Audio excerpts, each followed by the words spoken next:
All right, welcome back, everyone. Another awesome episode Beneath the Helmet, Season 3. Today, I got a chance to sit down with somebody who is kind of in the same world as me as a coach, a burnout specialist, new author of this awesome book, Beat the Burnout. We're going to talk about everything stress, everything burnout, everything nervous system regulation. That is kind of my wheelhouse. So it's exciting to sit down with our guest today. So today, I get to welcome to the show, AK Dozanti.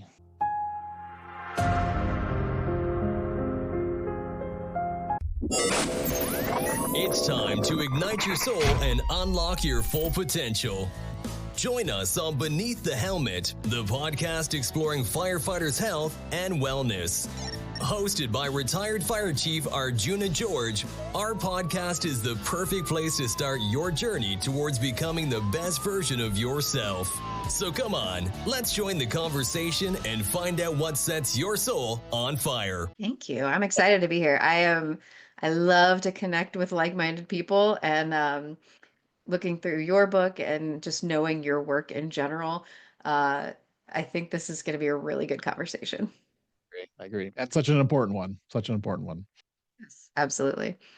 So, AK, maybe just share a little bit about your story going through, because you're from the law enforcement side of things. Um, a lot of our audience are first responders, from fire to police to corrections, whatever that looks like. So, maybe just a little backstory of who AK is and maybe what led you up to where you are today. Sure. Yeah. So I actually started my law enforcement career when I was just 19 years old. I was doing undercover online investigations, and that basically that hooked me and drug me along into becoming an actual card carrying commissioned police officer. So I went through the academy when I was 20. While I was doing all of that was while I was doing my undergrad. And then once I graduated, I became a deputy sheriff and did the bulk of my career on road patrol. Most of it was on afternoon shift, so we were in the action. Everything was kind of like in progress. Um, and it was a whole lot of fun until it wasn't. And then in 2015, was named Officer of the Year. And just a few short months later, I actually experienced a total burnout. I was going through severe depression, PTSD, suicidal ideation, and also what I later found out was adrenal fatigue. Um, and I left full-time law enforcement at that point, stayed on in a like a volunteer capacity, and became a criminal court victim advocate. Did that for a few years and recognized that I had to evolve and grow from what my experience was at that time. So I pivoted and started learning about my nervous system, and I went back and got my master's degree in criminology and victimology, which is where I started to dive into trauma. At that same time, I was doing a 10-month yoga teacher training and started to put all the pieces together about the body and the brain and trauma. And I realized that what victims experience, which was my primary focus at that time, was not very different from what I had experienced and what a lot of other people like me had experienced as well. And so starting to try to put these concepts together, I was making a lot of realizations, and I kind of sat on them for a few years. And then 2020, I left that advocacy position and again kind of just pulled back. I wasn't real sure what I was going to do with my life. And in 2021, I formed Lifesaver Wellness, and I developed a curriculum. I started training at agencies. I started coaching individuals. Um, Somewhere in there, I had gathered, I don't even, dozens of certifications and different methodologies and techniques. Um, and I put it all together and brought it back to lifesavers and our first responder family. So, Love it. Well, thank you for putting that out into the world, right? Because so many of us go through situations like this, either trauma or burnout or compassion fatigue, but we don't necessarily share it. So thank you for sharing it Hmm. with the world. You know, Well, thank you. And thank you for doing the same. yeah. So this is definitely a conversation around burnout because I think that is the topic that we're most passionate about sharing with the world.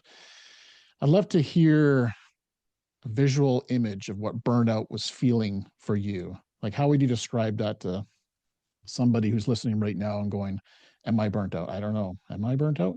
What would that look like Mhm. in your? If you could paint a picture of what that looks like. A visual image, the initial visual image I had was of a flat tire. That's what popped into my mind just now. Mhm. I like But that. truly, just depleted. Um, and I think what happens is we start to, we have that exhaustion, we have the cynicism, we start losing sight of our purpose. We start to feel unfulfilled and irritable. Uh, and I think what often happens is if we've attached our worth to our utility and our productiveness, um, at some point we start to feel used, right? So we just get that full depletion. And then, of course, typically, because burnout's very sneaky, we start to ignore all these red flags. Um, and then it becomes an issue for our body and our physical health. And those things start to creep in, the headaches and the muscle tension and the digestive issues. And it, like in your book, you mentioned the psoas. And so it just really starts to take over your whole life. Um, but the initial image that popped into my head when you asked me that was a flat tire, Oh, I can just relate to not that. going, Yeah. just not going anywhere, kind of just there and lost everything that fulfills you. At one moment in time, it was full and rolling, and now Yeah. it's slightly deflated. Hmm. Yeah, I love that. That's a good image. I'm a very visual person, so when you say that, I think it kind of really resonates with me. Yeah. What was it that you were ignoring in your life before kind of realizing that burnout was what you were facing? Um, there were some things from the past. One big one, I mentioned that I started my career at 19 years old, but just 2 years prior to that, I lost my lifelong best friend to suicide at 17 years old. So that was something that, when you're young, you're not really able to see clearly how these things affect you, and you're not sure how to navigate it.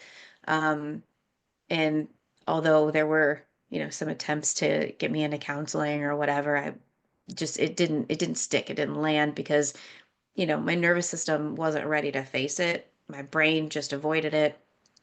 Um, and so I had definitely carried that with me. And what I also now in hindsight realized was that I was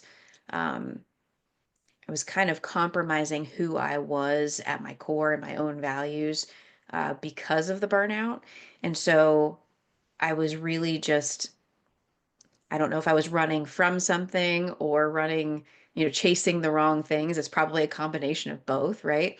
Uh, and I had really fragmented who I was and my identity.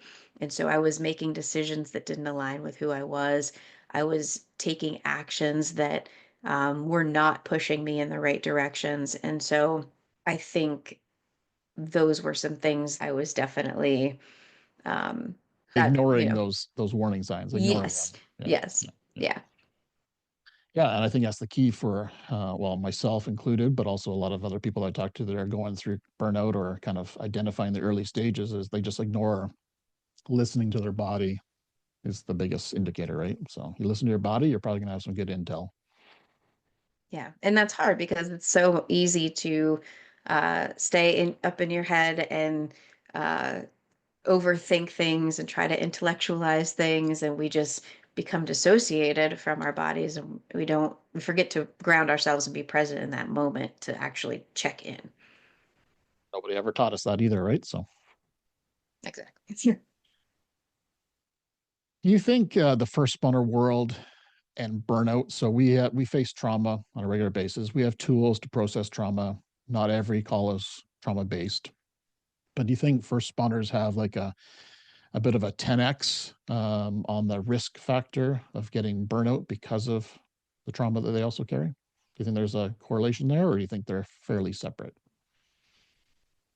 I think it's a combination. I think, of course, the exposure is there. Um, I am under the belief that we don't get into career fields like this for no reason. And, you know, for whatever reason it is, sometimes our past experiences or childhood experiences can kind of inform or push us, influence us into that direction of into going into a dangerous type job. Um, but so there's those factors, right? We do know that first responders tend to have higher ACE scores or the adverse childhood experiences, but also um, I think that there's a tendency to ignore it, not the ACEs, but to ignore that moral injury in the job because that's what we signed up for. So that there's kind of like this two-pronged thing that's happening is there's more exposure, certainly, and we also write it off and minimize it because it's just part of the job. And so we can just pretend like, well, I trained for this. Well, okay, you trained on how to respond and do the job. You didn't train, well, maybe, people are starting to do that these days, but most of the time we didn't train our nervous systems on how to have the threshold to experience trauma and not be completely hijacked by it. Um, and in some degree, I don't know that that's even possible, right? You don't know how your body and your nervous system's going to react when you're thrown into totally abnormal situations. What did you feel in your body when you knew your nervous system was dysregulated? Was there key things that you noticed in your life, in your body, how you showed up in the world with a dysregulated nervous system? Yes. I was very reactive to very small things. I had very little capacity or patience or tolerance for um, other people's issues. So that compassion fatigue certainly started to set in. But it was almost like this explosiveness on the inside, and I couldn't. It got to the point where I couldn't stifle it anymore. Um, some of the things physically that I started experiencing was my immune system was tanking. Even despite all of the um, fitness efforts and, getting enough protein and water and hydrate, and working out twice a day, what I didn't realize was doing that, I was actually abusing my own adrenaline, if you will, and just dumping more cortisol into my system. Uh, and so I was having frequent infections. And so I ended up having to have my tonsils out in my mid 20s, which is not very common. I had shingles twice before the time I was 30, and that's very uncommon, but that's a body's stress response. Um, so there were things like that, but I wasn't connecting the dots at the time that that could have anything to do with what I was feeling mentally and emotionally. So that's why I'm so passionate about getting people informed that this stuff is all tied together. Because if I had recognized that at the time, I think I would have handled it much differently and maybe, tried to be a little bit more resourced in real time.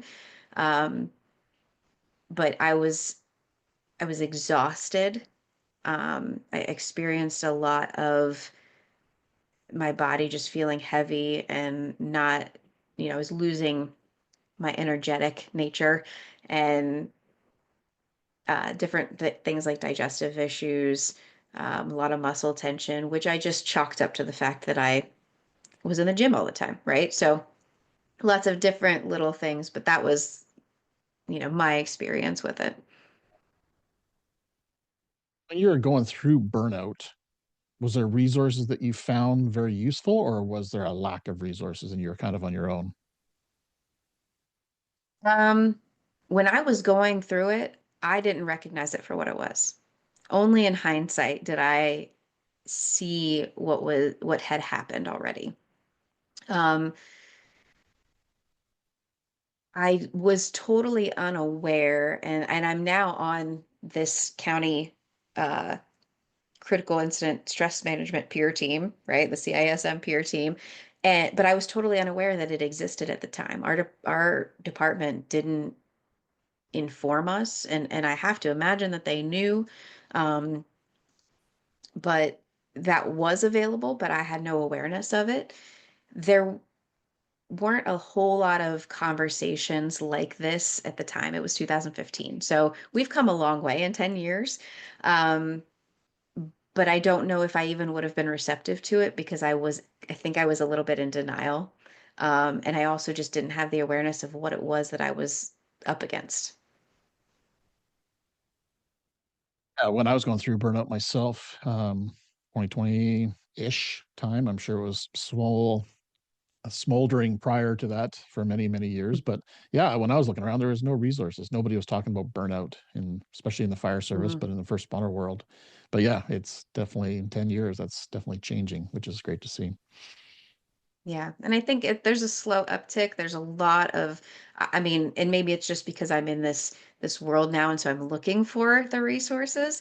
Because that confirmation bias is a big thing. What we seek, we will find. And so I didn't even know to look for those things, but now I'm seeing um, the vast number of resources, and burnout has definitely become a topic of conversation because I think for so many years it was so normalized and almost glorified, really. So what's in AK's kit to get you out of burnout? What were some of the go-to strategies, tools, methodologies that kind of helped you inflate your tire again? Yeah. So for me specifically, um, I had isolated a lot. So kind of expanding that support network and letting people in. Uh, it's hard to let people support you, especially when we're in these helper professions. We want to be the support system. We want to be the helper. Um, but we have to recognize that we can't do this on our own. And that's okay. We were never designed to be the only one on the planet, right? Like there's many of us for a reason. So for me, support system was huge. Um, Giving myself grace and realizing that when I was struggling and in those really dark places, coming back from that was not a matter of fixing myself. I think because what happens, at least in my mind, is we create this future baseline of if I, if I'm here, and for those just listening, I'm, just stacking my hands here, but if I'm trying to get to this baseline and I'm below the baseline and I end up fixing myself, then I'm just at the baseline. But then we always find these things to fix ourselves and get just to the baseline, just to the baseline. But if we can start at the baseline and recognize that that's where we're at, and just continue to stack and look at it differently as if I'm growing, I'm progressing, I'm evolving, I'm maturing, I'm growing, uh, building my grit and my perseverance. And so everything from that point progresses up from the baseline instead of just always fixing myself. Because we're not broken. Burnout doesn't mean you're broken. It just means you've been spinning your wheels too long and you have to break free from that. So giving myself grace, support system, I use a lot of mindfulness tactics, little things that I say to myself, little gratitude messages. Self-talk is huge. So shifting your self-talk, because I used to be very cruel to myself. And in turn, I can only imagine that I was kind of cruel to other people as well, because what's going on internally always leaks out. So those three things I think were top top priority, but giving myself time, letting myself slow down a little bit, which is also part of that mindfulness and the grace. But now my biggest things are hot yoga. just burn it all off and just connecting with friends and family. Has your fitness routine changed, knowing that sometimes working out 2, 3 times a day is maybe not the best thing for somebody who's going through burnout or even recovering? 100%. And Yeah. part of that is just I realized that when I was working out twice a day and was lifting heavy, doing CrossFit, training Muay Thai, like just, going too hard, but I felt that that was part of my survival on the job, right? So, um, now I'm married and a mom of two, and so my body has gone through a lot of different changes and things like that, but also recognizing that, you know, at that point previously, I was working out not as a form of self-love and, you know, nurturing my body. That was a form of self-punishment for whatever reason, and it was um a vicious cycle. And so now I love to just take my dog for a walk and um, go do some hot yoga and stretching. And I do some weightlifting here at home, just some strength training type stuff, some cardio, but nothing crazy. Um, I'm not trying to be the next fitness model or, Arnold Schwarzenegger. So I just give my body the balance that it needs. That's the key right there. Yeah. I love how all the modalities that you use, the mindfulness, the self-love, the affirmations are all things that are in your control. You didn't have to Right. rely on anyone to support you through your recovery. It was all on you, right? With support, but it Yeah. wasn't something you had to go pay for or seek out. It was within you, right? So Yeah. And I mean, I do have a therapist and, try to stay up on getting feedback from other people and having that mirror to reflect back to me. Because um, although I can be somewhat self-aware, we all have blind spots. So I think it's important to, also have a sounding board for sure. well, that's the power of coaching, right? And we're both in that world of Yes. helping people see their blind spots. Yeah. So your book, Beat the Burnout, how long has that been maybe a dream of yours, or was that strictly something that just popped up going through the burnout recovery? Like what sparked it? I I don't know that it's been a specific long time dream, if that makes sense. I kind of always felt like I had maybe not a book in me, but I felt like I had something big that I was supposed to do, right? Like some kind of profound thing that was inside of me that needed to, make its way into the world. But a lot of what sparked it, ironically, was I've created a say medium-sized TikTok account. I have like almost 60,000 followers. So it's not crazy, but I get a lot of questions and people are often, they kind of essentially they want coaching, but like in the DMs. And that is not really feasible because I don't want to be how do I want to say it? I don't want to be irresponsible and give them advice based on one little snippet of their life when there's a lot beyond that, right?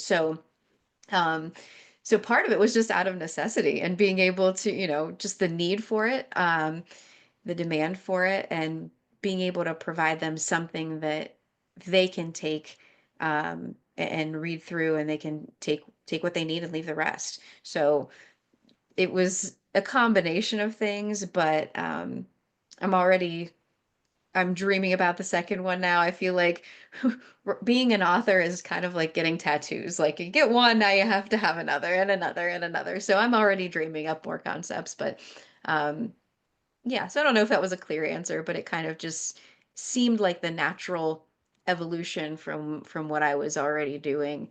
And it's so far the feedback I've gotten is it's been pretty helpful for people. So Book number two, is it around the same kind of theme or totally different? You don't have to spill too many beans, but is it around burnout and your story um or something different? a little bit. Those things will be um woven in for sure, just like it was with Beat the Burnout. Um, it's going to be the next level. So I recognize that not everybody is in the place of burnout, right? And some people are just, trying to prevent it, knowing that that could be a threat to their future. But some people are already in a good, stable place and they want to maybe level up and optimize and enhance. And so that's the route that we're going. The listener right now, who would you think is the most kind of fragile or at risk of burnout? Is there a certain type of person that you can think of, or is it anyone can go through burnout? Um, Immediately what comes to mind is a quote that I heard from my one of my CISM instructors or my ICISF CISM courses. Um, and she said, that which you do not, or the biggest threat to you is that which you do not perceive. And that was so profound, it stuck with me. And I thought, wow, if you don't perceive something to be a threat, it now becomes an even bigger threat because it's going to be sneaky, right? And so I think the people that don't think that burnout can happen to them, or they don't think that they could ever get to a place, because I mean, you and I both know the end stages of burnout are severe. I mean, we're talking, Herbert Freudenberger said the final stage is I can't go on. And that's we're talking suicidal ideation there at that point. Um, and so if you don't recognize that to be something that could impact you, it's now putting you at much higher risk. So those people, I think, are much higher risk. I don't know if I could say any kind of demographic necessarily, like retirees or the rookies, but more in the mindset. I think people who are open to it, they recognize that prevention is an important thing, even if you're not burned out. Um, those people are now at less risk because they're more aware and they're willing to receive the information. Awareness is so key, so key. So, AK, what did you learn about yourself writing this book? There must have been some pretty aha moments writing this book. Anything you want to share with us? Um, the biggest thing I think was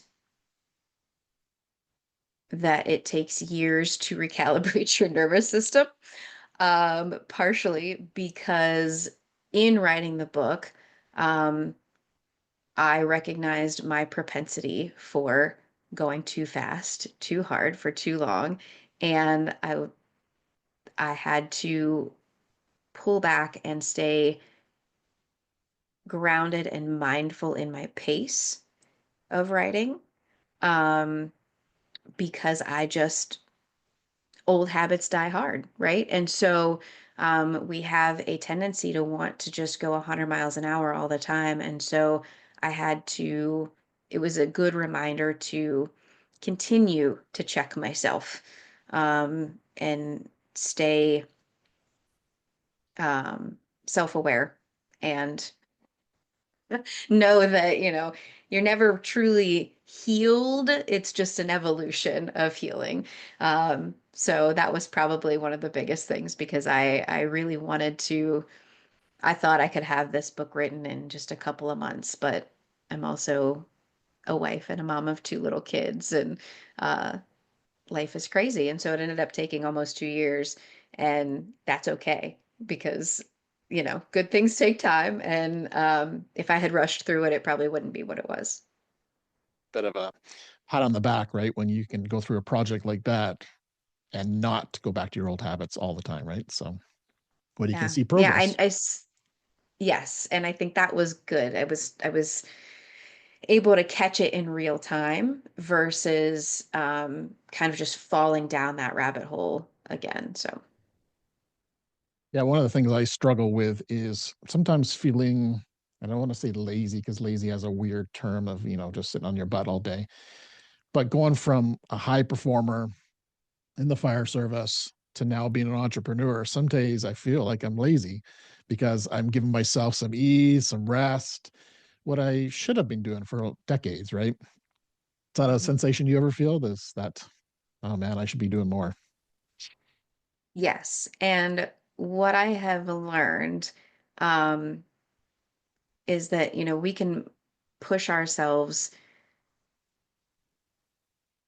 and without recovery time, right? And might feel productive in the moment. We might feel like I'm really killing it. I'm getting all these things done. Look at my to-do list is empty, but I'm gonna pile more on.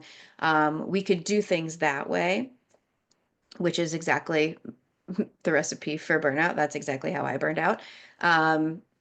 With all of the other things that I was carrying, but there's also a way to work smarter, not harder. And so, um, depending on what kind of work you're doing, like, when we're first responders, we're paid for the hours that we are there to respond, not necessarily what we are creating and producing. So, coming into an entrepreneur world, it's about what are you creating, what are you producing, and in that space, in my opinion, you're more efficient when you have the most capacity and bandwidth and um, mental space to create, be creative, right?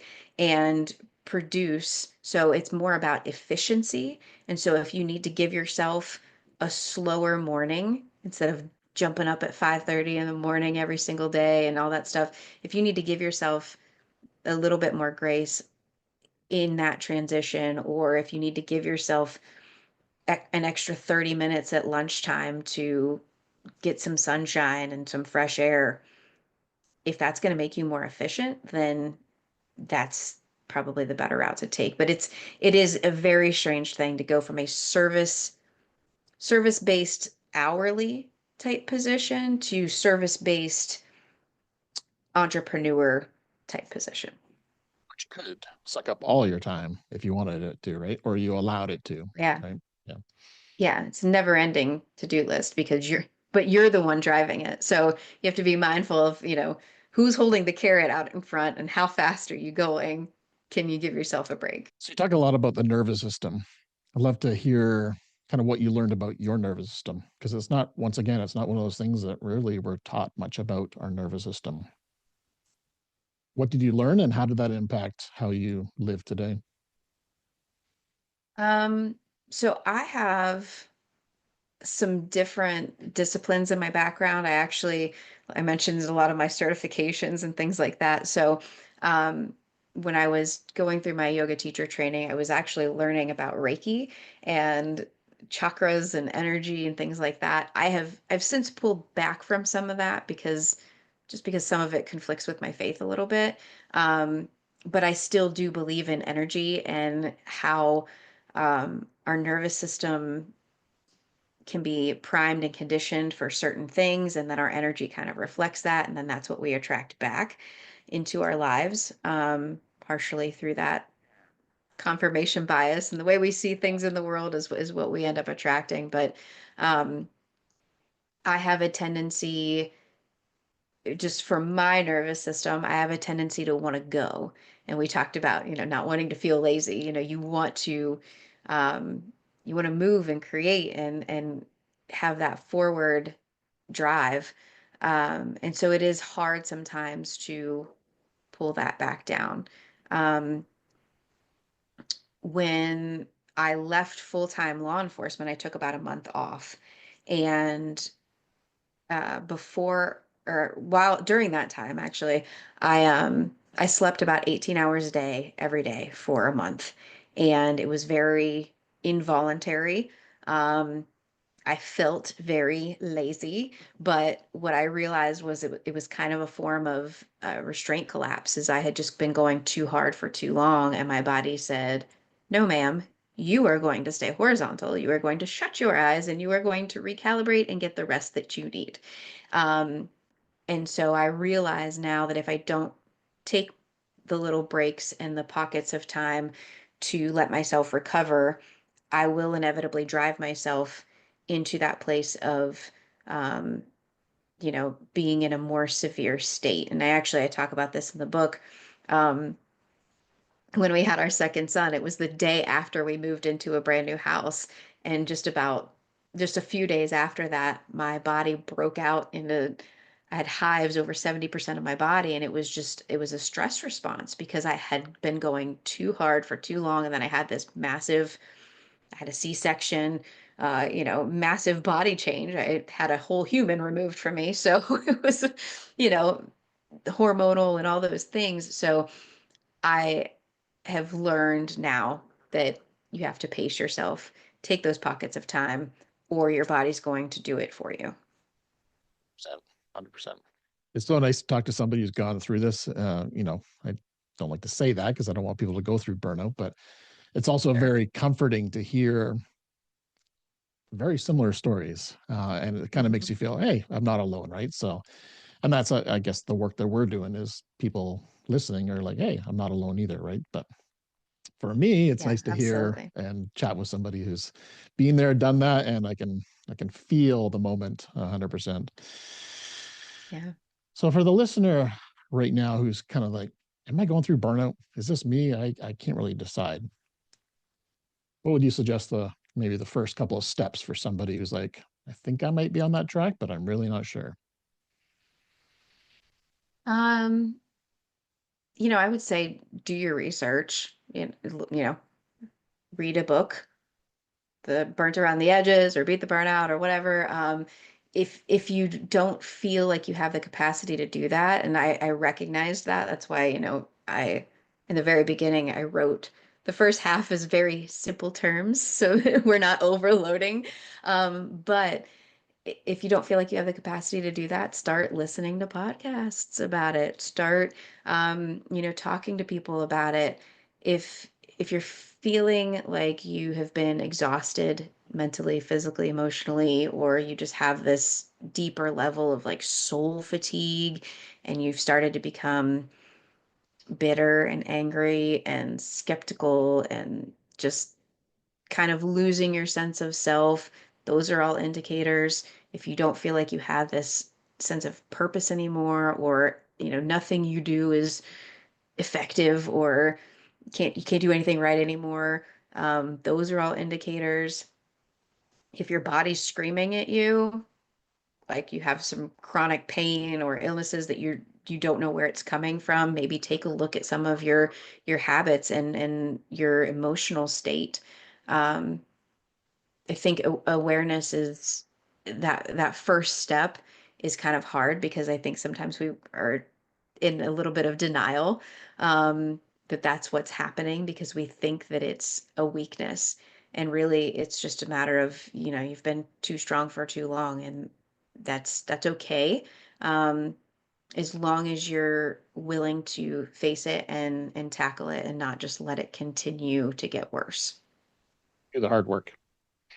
It's Mhm. not easy in the recovery process. It's well worth it, but it's definitely not an easy road, right? Yeah. I think that vulnerability is the hardest part, is just having the humility to say, yeah, whatever I'm doing is not working right now. And but that's the first step forward. You can't really get anywhere if you don't recognize that. I think there's a bit of a myth out there when people say burnout. Oh, I had a crazy week. I'm burnt out. I need to take the weekend off. What would you say to somebody who's like, I just need a weekend off and I'll be back to fine. I'll be back to normal. Is that a good tactic for burnout recovery or prevention? I think that taking regular time off is important, but that alone is not going to cure. If it truly is burnout, that alone is not going to cure it. I will say we, it has kind of become a little bit of a buzzword, and I think people don't have the respect or the reverence for it that they should. They don't recognize that it could be very serious.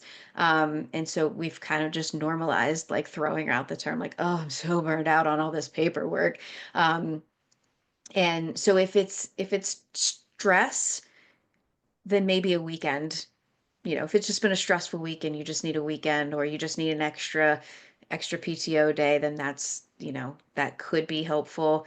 If it is in fact burnout, you're going to have to do some deeper diving, some, reframing your thoughts, recalibrating your nervous system, starting to maybe work with, a mentor or a coach or a therapist, somebody to reflect these things back to you and help you create sustainable systems to move forward in a different direction. I agree 100%. Yeah, it kind of doesn't necessarily irk me, but when people say, "Oh, I just need a couple days and I'll be back to fine," I'm like, "Oh, I don't know." Yeah. Well, and that's just it, is they get stuck in that cycle of thinking, they get just enough relief on the weekends, or they get just enough relief that for that vacation they take every quarter or a couple times a year.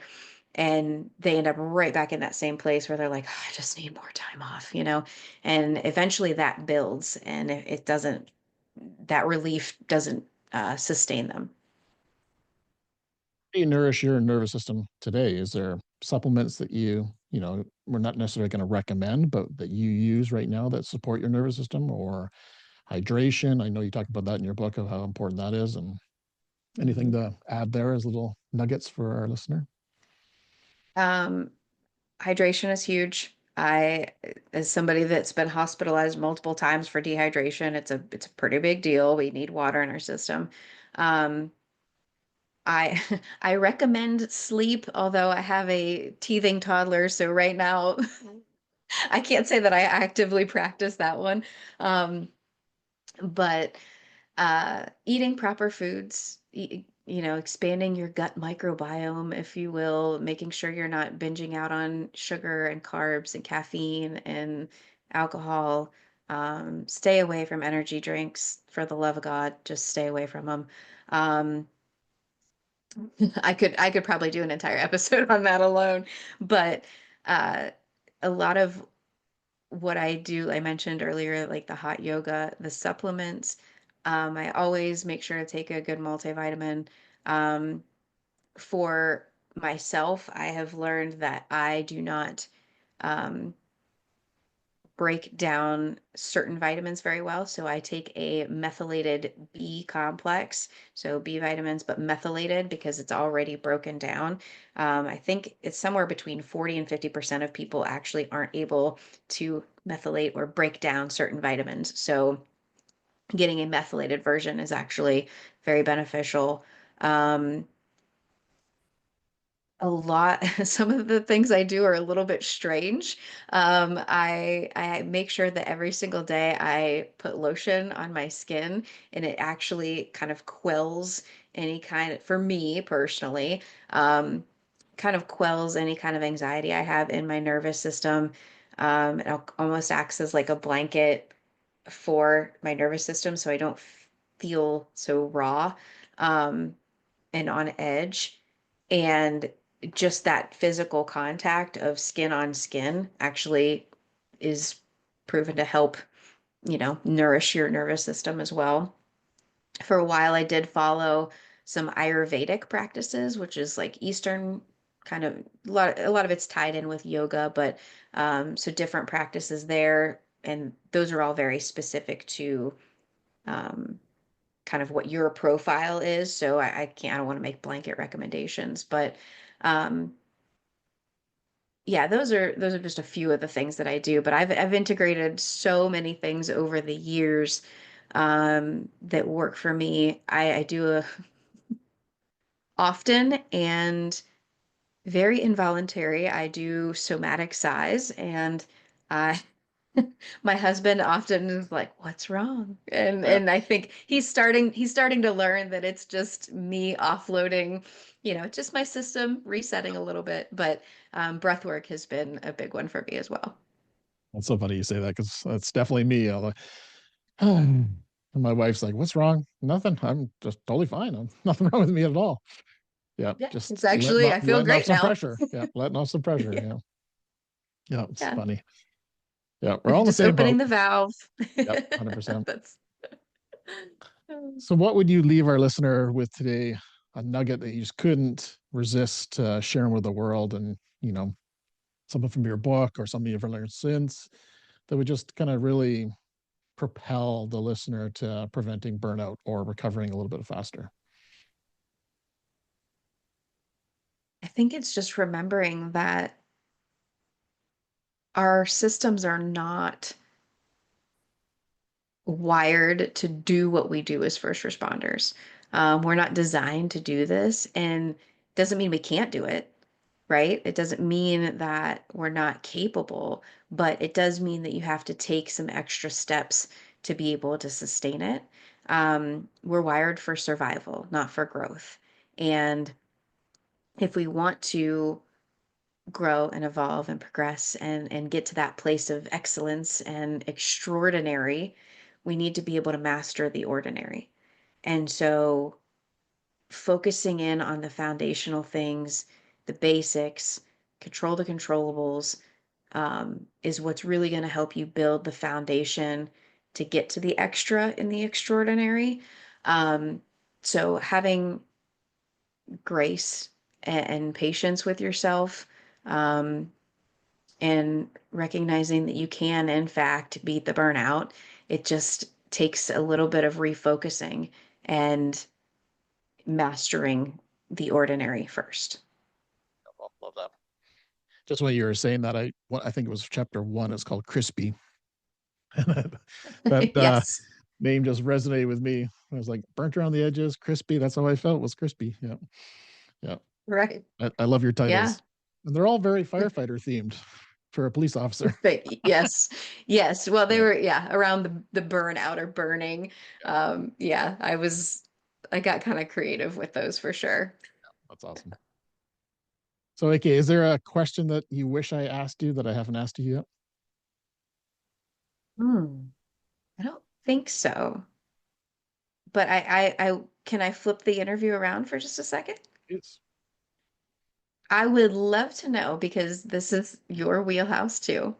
Um, what your biggest piece of overarching advice is for first responders, um, to help them, just the basically the question you just asked me, like what is that one thing that everything else kind of hinges on? Well, when I was going through burnout, I did not recognize the power of self leadership. And I truly Mm, think that is the element that I was missing was self leadership. So leading myself, how I took care of myself, the words that I used, the internal dialogue, the exercise, the mental exercise, all those things I concentrated on other people 24/7 and never ever concentrated on myself. So for the listeners, like, where do I start? That was where I had to start, was looking at myself and starting to lead myself mm, versus worrying about other people. Which I think if I went back into the fire service today, I would even be a better leader because of that. So yeah, for the leaders who want to grow and excel, start worrying about yourself and start learning about yourself, and then you'll become even that great leader that you've maybe been aspiring to, and you just can't get there because maybe you're not leading yourself first. So that'd be yeah. my I first thought love is, that. you know, Yeah. I love that. I often say be the cause of who you are, not the effect of who they are. So being the influence in the room versus letting yourself be influenced or hijacked by other people. Um and that is that self-control, that self-discipline, um, and knowing that you have the ability within yourself to turn this thing around, and you don't have to rely on other people, but having the support system is an important part of things. So, but it starts with you, and I love that. that's self leadership. And I don't even know if that was a word prior to my burnout. Like, I think that's something I just kind of came to, and it's like it really resonated that that was the missing piece in my journey going through the fire service was self leadership.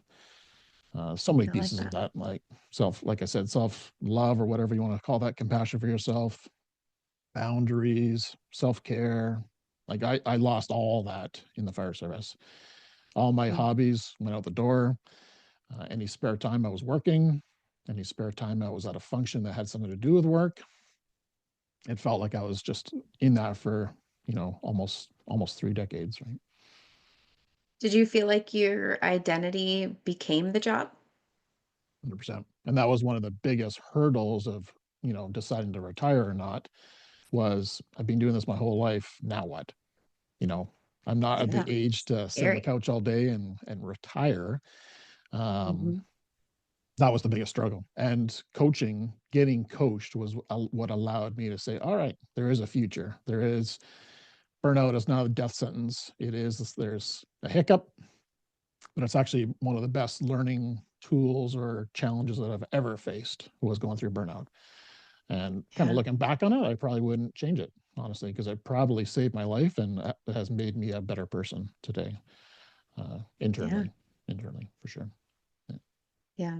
Well, it forces you to look in the mirror, and that's hard. But when it becomes our identity, then we have to figure out who we are or who we want to become. And that can be hard too, because you can become anything. And so it's like, where do you even begin? But yeah, I like that.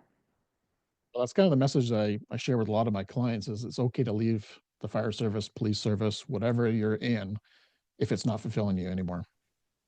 And I think that's Yeah, a key message. I know in first responder worlds, quite often we join and we don't leave there until we're at that age to retire.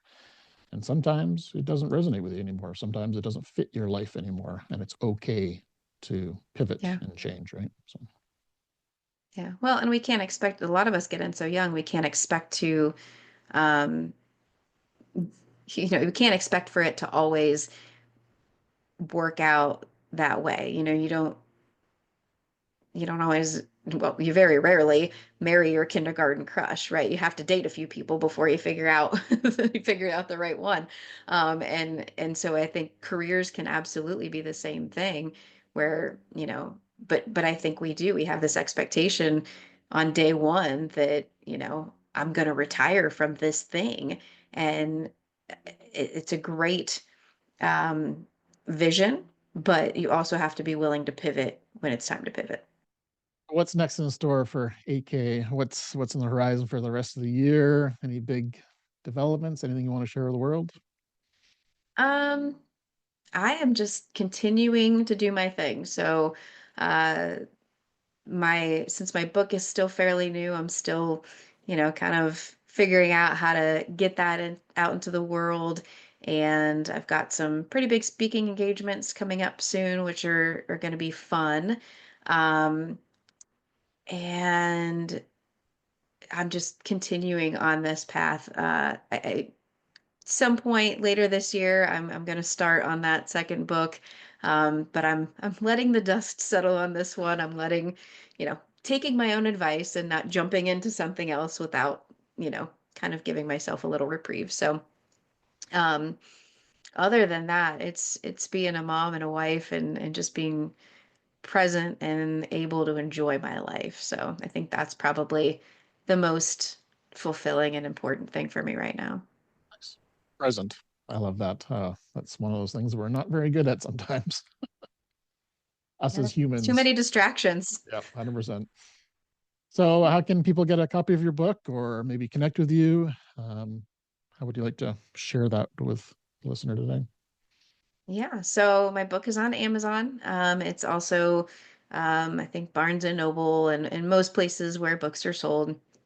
Um, but the best way for people to get in touch with me, I'm on a lot of social media networks, but if they go to akdozanti.com, all my social links are there. Um, some other information about me, my book is linked up there as well. That's just the hub where everything is kind of taking place. So probably the best way to find me is just going to akdozanti.com. Awesome. Final word to our listener. How would you like to finish off this episode? 3 words. And before I say those 3 words, I just want to thank you for having me on. This is a fun conversation, and I love, like I said, speaking to like-minded people with similar experiences. But 3 words I would say is don't forget your humanness. And that actually was 4 words, but we're okay. It's okay. We're gonna practice self-forgiveness. 100%. And remember that we are in fact human. So 4 words, don't forget your humanness. That. Yeah, that's humanize the first spawner world again, I think is kind of a bit of my mission as well, right? And I think that's aligns with, I know you talked about in your book as well, is like human. We're just humans. Yeah. Be Yeah, kind to each yeah, other, be kind to yourself, right? So precisely. awesome. It's been a pleasure, AK. All the best to you in the You future too. and your next adventure and next book. Can't wait to Thank read you. that one as well.